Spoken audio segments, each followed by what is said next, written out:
तो बड़ा विचारणीय विषय है, बातें बाद में की जाएंगी। 5 मिनट के एक गीत पे बाबा साहब के नमन करते हुए, चूंकि 14 अप्रैल का जन्म भइल सब जाना था, कौना समय में भइल सब जाना था, लेकिन कुछ दर्द है, कसक है गौरी शंकराचार्य के दिल में। बाबा जब आप आए तो मेरे हाथों में पैरों में बेड़ियां ही बेड़ियां थी। यहां तक कि लोगों ने हमें छोड़ा नहीं, गले में हड़िया और कमर में झाड़ू बांधने का काम किया। जिस मनुस्मृति का आपने बाद में विरोध किया, जिसे आपने जलाया, मनु के विधान को, और संविधान दिया जिससे यह देश चलता है। सब माने बराबर, विधान माने कानून। सब माने बराबर, विधान माने कानून। सबको समता का अधिकार दिया है आपने। जितना अधिकार रानी का होगा उतना अधिकार मेहतरानी और मेहतरानी के बेटे का होगा।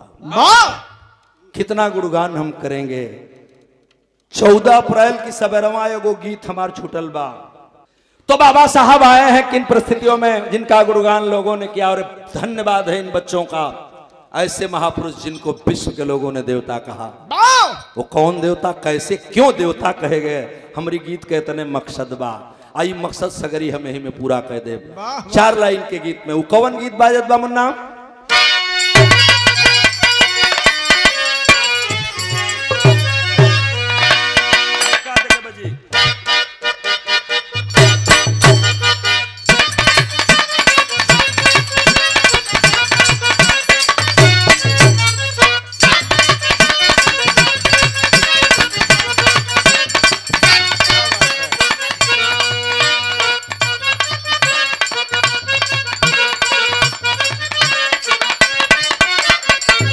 नमन बा, काहे लिए नमन बा कि आप देवता क्यों कहेगे, हमारे गीत के इतने मकसद बा।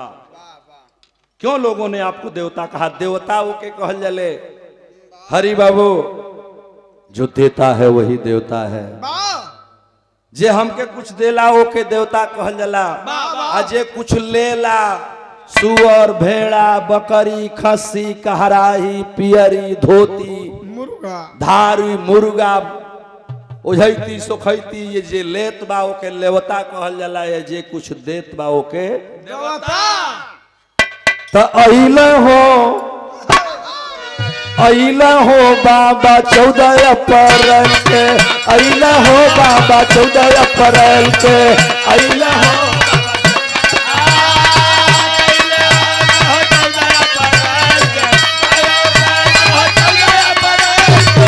अइला हो बाबा 14 अप्रैल के, अइला हो बाबा 14 अप्रैल के, अइला हो बाबा 14 अप्रैल के। हमनी दलितवन के,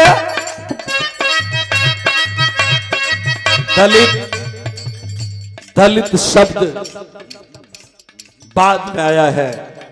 पढ़े लिखे साथी बैठे हैं, माननीय इंजीनियर साहब जोगेश बाबू, पूरे संविधान को आप पढ़ डालेंगे तो दलित शब्द का प्रयोग कहीं बाबा साहब ने नहीं किया है।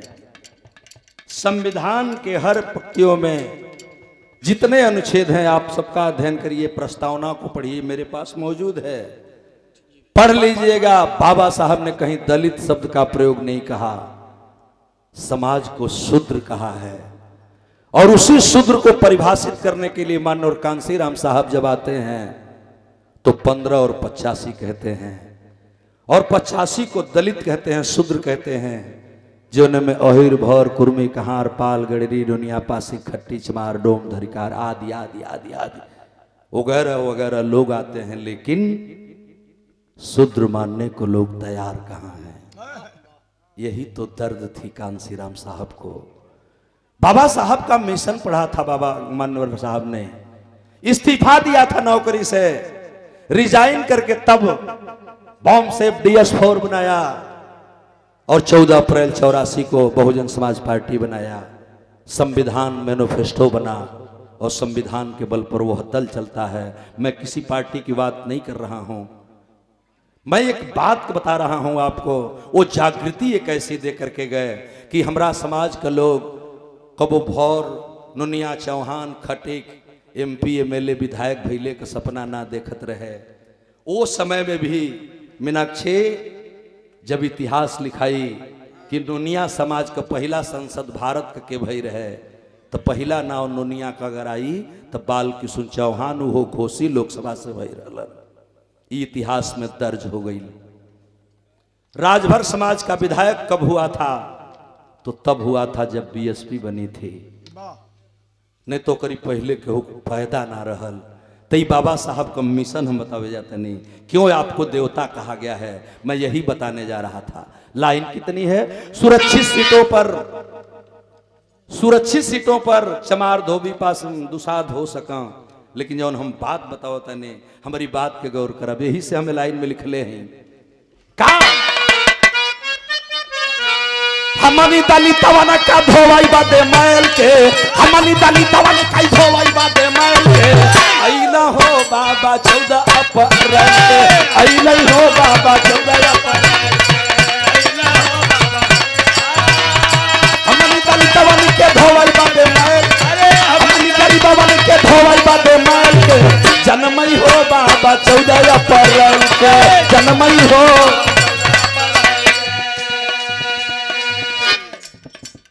दलितवन का धोवाई बादे मैल के, हमने गरीबवन के धोवाई बादे मैल के, अइलई हो बाबा 14 अप्रैल के, जन्मई हो बाबा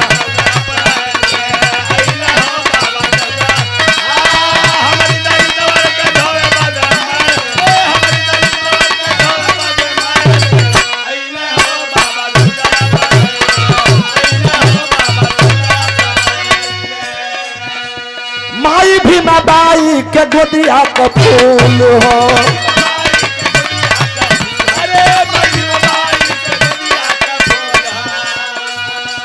बाबू राम जी राव के संवारे अइला कुल हो,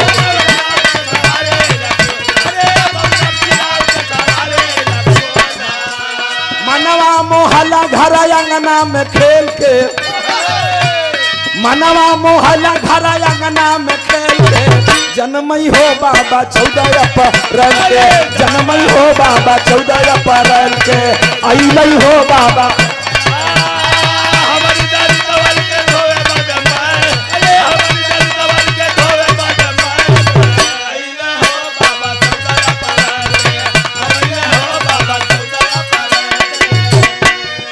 जहां इंसान को इंसान से नफरत थी बाबूजी, जहां इंसान को इंसान से नफरत थी, जानवरों में फर्क हो सकता है, लेकिन हिंदू मुसलमान पारसी सिख ईसाई बौद्ध जो भारत में मानव बसता है उसमें कहीं फर्क नहीं है। लेकिन जातीय बनाने वाले लोग, वर्ण व्यवस्था को हावी करने वाले लोग इसी धरती पर पैदा हुए, मेरे देश के भी नहीं रहे, विदेशों से आए और यहाँ के मूल निवासी भी नहीं है, उन्होंने हमें जातियों में बांट दिया। और जाति नहीं खाली जय साहब, जाति में भी जाति लोग बना दहलन, पूरी बनावल गई। यहाँ तक हम कहाँ बताई, अहिर में गुआर ढड़होर को दिहल गई, गुआल का बियाह ढड़होर में ना हुई, ढड़होर का बियाह गुआल में ना हुई। कितनी बड़ी नफरत पैदा की गई, जाति में भी जाति को बांटा लोगों ने। जिस देश में, हमारे देश के अंदर जहां अनेकता में भी एकता है, हजारों जातियां हैं, 6743 जातियां जिस देश में बसती हैं। ऐ मेरे बिरहा सुनने वाले लोगों, आप मुझे जरा एक सवाल का जवाब दे देना। इस मंच पर बैठे हुए गायक पार्टी के भाई जवाब दीजिएगा आप मेरी बात का, कि जिस देश में 6743 जातियां बसती हैं, इन मनुवादियों ने 4 वर्ण बनाया, ब्राह्मण क्षत्रिय वैश्य और शूद्र। एक जाति को ब्राह्मण कहा जो वेद का जानकार था, दूसरे जाति क्षत्रिय जो लड़ता था उसे कह दिया, तीसरे जाति को वैश्य कहा जो व्यापार है। 3 जात निकल गई, ब्राह्मण क्षत्रिय बनिया। उसके बाद जो शेष जातियां 6740 जातियां बचती हैं और वर्ण बचता है एक। जातियां बचती हैं 6740, वर्ण बचा एक।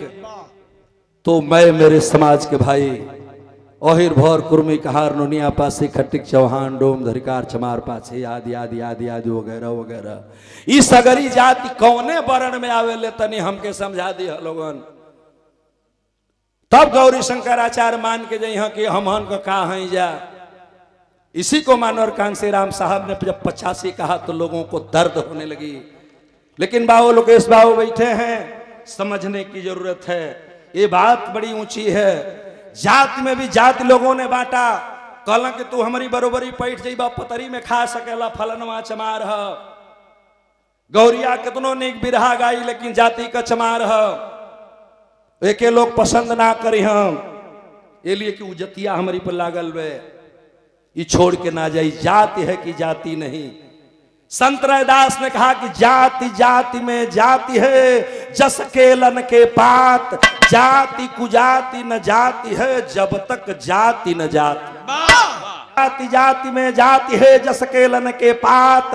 जाति कुजाति न जाति है जब तक जाति न जाति। हमरा यूट्यूब आचार्य म्यूजिक बिरहा जो हमार निजी चैनल बा आचार्य म्यूजिक बिरहा जब खोलेंगे हम मिल जाएंगे। पहली गीतों में तो के मिली जवल मिलियन में पहुंचे जात में चौ से चमड़ा मौ से मांस र से रक्त औ से अस्थि। अर्थात चमार में 4 शब्द होते हैं। चौ से चमड़ा मौ से मांस माँ में आ भी लगल बा तो औ से अस्थि और माँ से मांस र से रक्त। जिसके अंदर जिसका निर्माण ही चमड़ा मांस और रक्त से हुआ हो वह आदमी चमार है। लेकिन गांधी ने इसी चीज को उलट दिया था कि हरिजन कहा था। हरिजन शब्द चमार के लिए गाली है। जानते क्यों? मैं सवाल किया था बहुत पहले से, जब मैं अध्ययन किया तब से मैं जाना इस चीज को तो बोलता हूं मंच पे। बता दो मेरे भाई, चौ से चमड़ा मौ से मांस रक्त से रक्त औ से अस्थि हड्डी। जिसके अंदर जिसका निर्माण ही चमड़ा मांस रक्त से हुआ हो। अगर हम चमार हैं, हमें तुम हरिजन कह रहे हो। हरि माने भगवान, जन माने आदमी। तो अगर हम हरि कब आदमी हैं तो तू के कर आदमी हुआ? तू शैताने का हुआ नहीं। तू हूं चमार हुआ तो हम हूं चमार हैं। हरिजन हमके कबो मत कही है। इस चीज को दूर करने के लिए आपका जन्म हुआ था और आपने दिया। और इसी चीज को मैं बताया कि लोगों ने जाति में जाति बांटा और बांट करके हमें कैसे लूटा। ये बड़ी लम्हर बात बा। गीता और लाइन लिखा है। कौन सी लाइन है? माई भी मदाई के गोदिया का फूल हो।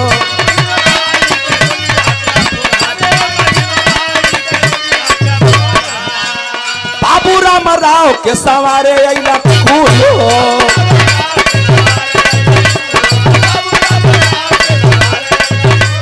मनवा मोहल्ला घरा अंगना में खेल के, मनवा मोहल्ला घरा अंगना में खेल के जन्मई हो बाबा छिगया पर जन्मई हो बाबा।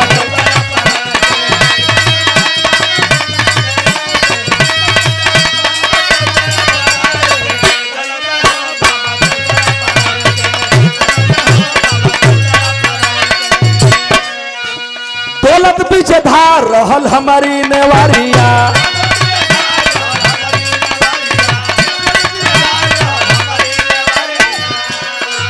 जहां मनुष्य को पहचान लिया जाता है, यहां तक ना ये बाबू मनुष्य की टट्टी से लोग पहचान लेलन।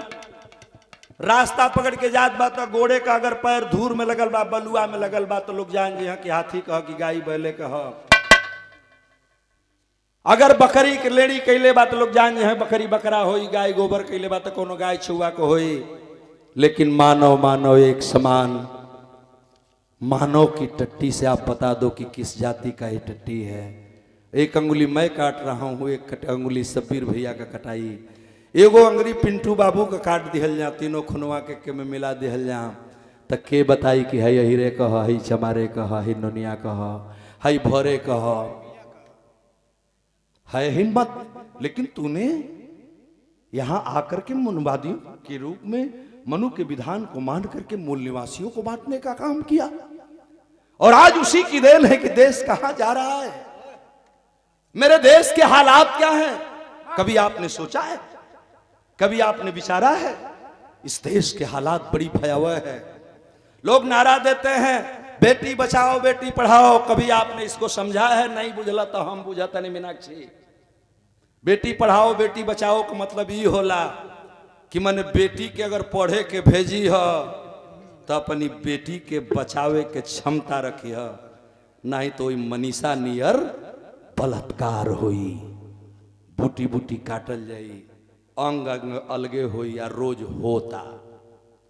बागी बलिया के मिट्टी है, कई गो घटना बलिया में हो गई, हम चर्चा ना करब। लेकिन आप सोच लीजिए हमार समाज 5 किलो राशन खातिर रोज दौड़ता, कब चेते हुए?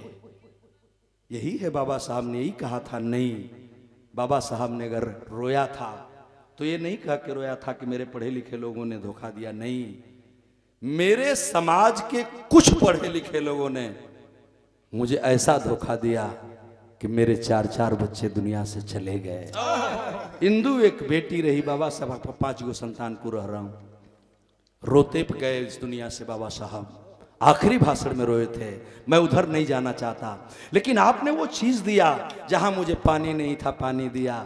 जौने झोपड़ी में अन्हार रहल किरासन का तेल, आज सपना हो गई ले बाबू, देवरी जरा के हमार बहिन खाना बनावे, मीनाक्षी याद होई तहरा के किनाहे, हमरा के खूब याद बा, हई जे बैठल बा सबरा के याद बा। जब दूसरा की घरे में धुआं निकले लगे तो लोग कहे कि ये रमेशवा जैते रे, हो पिंटुआ की घर में आगी बरा गई बा, तनी सा आगी मांग ले आऊ, तो आगी मांग के आवे तो चूल्ही में आगी लागे, माचिस ना रहल, डेबरी बरे, कबो डेबरिया बुता जाता, अन्हारो हम खैले हैं, ऊ दिन हम देखले बानी तो हमरा के याद बा।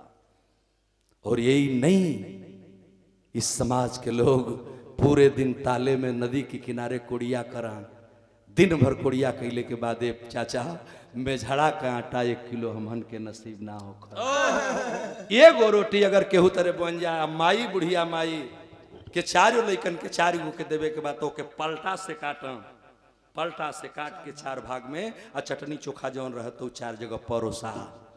हमार समाज ई दिन देखले बा। और आज अच्छे कपड़े, अच्छा पानी, साला बेलसरी का बोतल नहीं खे आवत तो तिलकहरू नाराज होके चल जाई कि हित कौनो लायक नहीं खे सालाई, मुर्गा मछली मीट ना बनी, बेलसरी का बोतल ना आई, और डिब्बा का पानी ना आई तो हित नाराज हो जाई। आज हमन कहीं खोजता नहीं जा, ये भी अगर किसी की देन है और मेरे अंदर वो हिम्मत अगर पैदा हुई है तो बाबा साहब B.R. अम्बेडकर की देन है, परम पूज्य बाबा साहब मेरे देवता।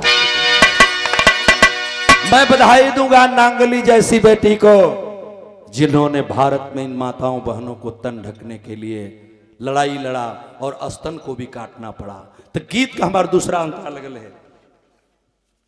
500 रुपए पुरस्कार इंजीनियर मुन्ना कन्नौजिया जी, क्या बात है, हमारे भाई हैं। देखा हम बतौली हैं कि जाति में भी जात बांटल गई, चमारे में धोबी, खरवार, नोना चमार, पसवान, तमाम हिस्सेदारियां हैं, 66 जातियां आ जाती है लगभग, लेकिन उससे बाहर जब बढ़ते जाएंगे तो बढ़ती जाएंगी। वाह वाह, जितने अन्य प्रदेश में जाइए जात बढ़त चल जाई हो गई का।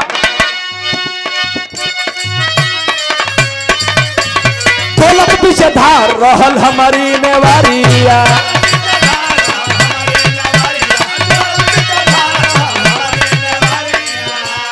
थैले हला बाबा जिया के पतवारिया,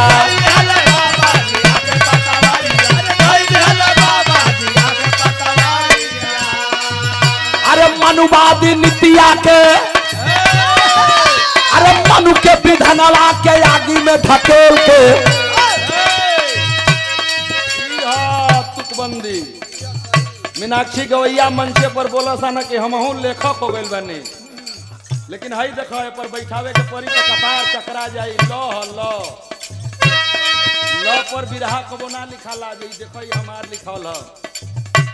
मनुवादी नीतिया के आगे में धकेल, जनमई हो बाबा 14 अप्रैल के, जनमई हो बाबा 14 अप्रैल।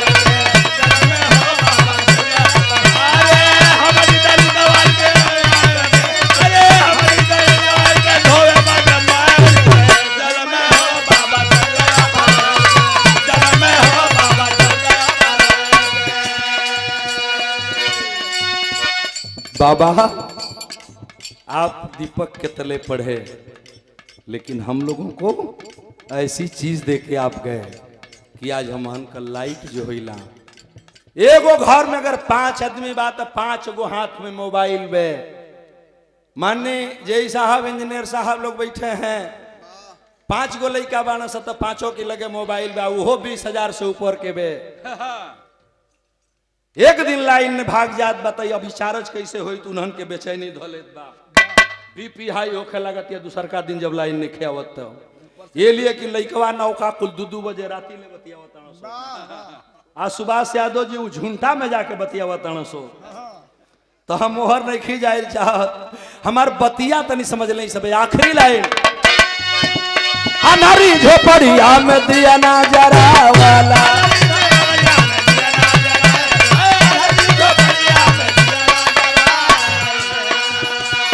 अनारी झोपड़िया में दिया ना जरा वाला,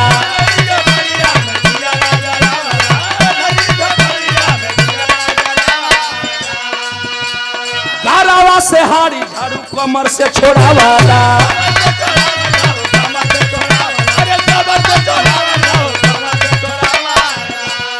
अनहरी झोपड़िया में लाइट जरवला,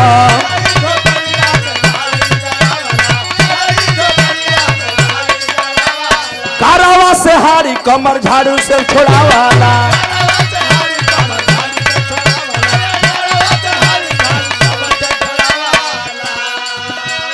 शिक्षा के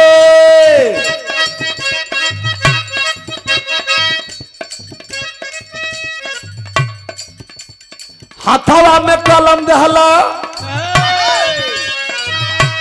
शिक्षित बनो, संगठित हो तब जाके तुम्हारा अधिकार मिलेगा, संघर्ष करने की जरूरत नहीं, मिल जाएगा।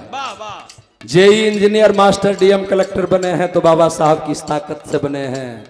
बाबा साहब आप पढ़ नहीं पाए, सयाजी गायकवाड़ महाराज बड़ौदा नरेश की सहायता से, पिताजी की छोटी नौकरी में 14वीं संतान से यहां से लेकर विदेशों तक आपने पढ़ा। BA, BEd, MA, PhD, Bharat law, DLitt, बैरिस्ट्री ऑफ लंदन, कोलंबिया जैसी यूनिवर्सिटी में जाके पढ़ा। लंदन से वकालत करके आप लौटे और हिंदुस्तान के लिए आप दुनिया के लोगों ने कहा कि आप दुनिया के 6ठे नंबर के विद्वान बन के आए। लेकिन अरे मेरे विराग के श्रोता बंधुओं, गौरी शंकराचार्य आज बताकर सिद्ध करेगा आपको, बाबा साहब 6ठे नंबर के विद्वान नहीं थे। इन लोगों ने यहां भी हमको घुमा दिया। सही तो ये है यूट्यूबर भाइयों कि बाबा साहब 6ठे नंबर के विद्वान नहीं थे दुनिया के। वो समय धरती पर कुल 6 गो विद्वाने रहलन, तो ओके गिनल जाए 1 2 3 4 5 6, तो बाद में नाम आवे बाबा साहब के, फिर गिनल जाए 1 2 3 4 5 6, तो बाद में नाम आवे, इसलिए बाबा साहब के 6वां कहल गई। लेकिन जब 300 वर्षों का अध्ययन बराक ओबामा ने करवाया, स्टैचू लगवाया, सिंबल ऑफ नॉलेज लिखवाया, ज्ञान का प्रतीक बताया बाबा साहब को, सूरज बताया बाबा साहब को, तो उन्होंने सिद्ध किया कि उस समय बाबा साहब जब पढ़ के आए थे तो दुनिया में केवल 6 विद्वान थे। वो पहले में 6वें नहीं थे, बल्कि 6 विद्वाने रहलन। पहला विद्वान जोने में 6 विद्वानों का नाम आता है, Karl Marx, Lenin, Abraham Lincoln, Einstein, Mao Tse Tung. 6वां number पर बाबा साहब का नाम आवे तो ये लोग कह दिला कि 6वां विद्वान रहलन। सही ई ना हो, सही ई हो कि कुल 6 गो विद्वान रहलन, जेकर नाम भी हम बतौलिन ह। वो 6 में अगर पहला कोई विद्वान था तो वह विद्वान चमार महार का बेटा बाबा साहब B.R. अम्बेडकर, बाबा साहब जिन्होंने मुझे भारत के लिए निर्मित विश्वविख्यात संविधान लिखा। इसीलिए मैं गीत की आखिरी कर दिया। क्या गुरुदीन मोहम्मद कसी चल फुलवारिया,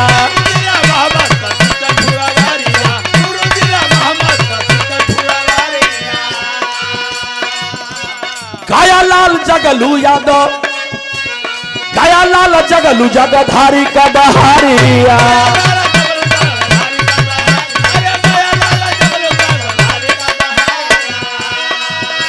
आचार्य गाँव बिरहा, राई राई रे राई राई रे हाय हाय हाय हाय हाय।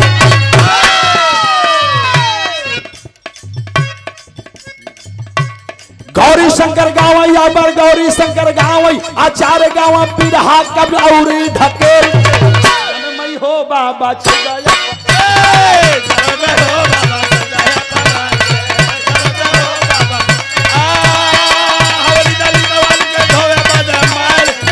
पिचकारी दलितवन का धोवाई बाबे माल के आई नहीं हो बाबा चौधरी।